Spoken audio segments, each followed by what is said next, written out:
මම ගැමුණු පරපුර ජාතික ව්‍යාපාරයේ ජාතික සංවිධායක පුදුගමගේ අද වන විට ආණ්ඩුව තවත් පනතක් ගෙනල්ලා තියෙනවා සත්ව හිංසා විරෝධී පනත කියලා. දැන් මේ පනත ගෙනල්ලා තියෙන්නේ එළඹෙන දැන් මේ මාසේ ලංකාවේ වගේම ලෝකයේම ප්‍රධානම සංස්කෘතික අංගයක් වන සීතලදා පෙරහැර පැවැත්වීමට ඔන්න මෙන්න තියෙදි තමයි මේ පනත් ගෙනල්ලා තියෙන්නේ. දැන් මේ පනතේ තියෙනවා විශේෂයෙන්ම සත්තුන්ගේ දන්වැල් දාවන්න හොඳ නැහැ, කකුල් වලට මුතු දාන්න හොඳ නැහැ, බර අද්දවන්න හොඳ නැහැ වගේ විවිධ පනත් කෙටුම්පත විවිධ නීති මේ පනතේ තියෙනවා. අපි බොහොම කැමතියි සත්තුන්ට හිංසා කරනවට අපි බොහොම විරුද්ධයි. අපි ජාතික ව්‍යාපාරයක් විදිහට අපි විරුද්ධයි. හැබැයි දැන් අපි අහනවා මේ කියලා තියෙන සියලුම අංග අයිති වෙන්නේ කාටද? දැන් විශේෂයෙන්ම අපි ගත්තම අලියට තමයි මේ දාලා තියෙන නීති ඔක්කොම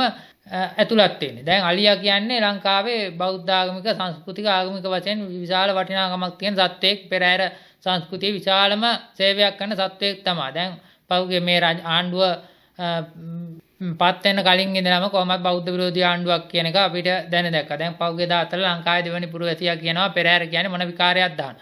ඒවන් වකවානුවක මේ සත්ව පනතක් ගෙනල්ලා මොකද්ද මේ කරන්න හදන්නේ කියලා අපි පැහැදිලිවම ආණ්ඩුවෙන් විමසා බලනවා. ඒ වගේම තමයි දැන් ආණ්ඩුව මේ කිඹුල් කඳුළු හෙලනවා මේ හීලෑ අලිය ඇතුන් වෙනවා. එතකොට අපි අහනවා දැන් අර කැලෑවේ ඉන්න අලි ඉන්නවා, අක්කපටස් කනවා, වෙඩි තියලා මල්ලා දානවා තැන් වල. ඒතකොට ඒ අලින්ට නීතියක් නැහැ. ඒ අලින් වෙනුවෙන් කිසිම නීතියක් ගන්නවා අපිට පේන්නේ නැහැ. එතකොට අඩු ගානේ ඒ අලින් වෙනුවෙන් ලංකාවේ ආසියාවේ අප්‍රිකානු රටවල් වල විශේෂයෙන්ම අලි ඇතුන් වෙනුවෙන් රෝහල් පවා තියෙනවා. ඒ වගේ දෙයක් මේ සුභවාදී දෙයක් මේ අලි ඇතුන් වෙනුවෙන් සත්තු වෙනුවෙන් මේ පනතේ ඇතුළත් කරලා නැහැ. තියෙන්නේ මර්ධනීය පමණයි. දැන් මේගොල්ලොන්ට ඕන වෙලා තියෙන්නේ මේ පෙරහැරට මේ අලි ඇතුන් යොදා ගැනීම නැති කරලා මේ පෙරහැර අසාර්ථක කිරීමට කරන එක් වෑයමක් කියලා අපි විශේෂයෙන්ම ආණ්ඩුවෙන් අහනවා. ආගමික හා සංස්කෘතික කටයුතු ඇමති කියලා ඉන්න ඒ මිනිස්සයා ගෙනල්ලා තියෙනවා. එයා කියනවා විහාරගම් යටතේ ලංකාවේ සියලුම ඉඩකඩම් තියෙන්නේ පන්සල් වල මේ දිට්වා ආපදාවෙන් මේ අසරණ වෙච්ච ජනතාවට වන්දි ගෙවන්න ඉඩක් නැහැ.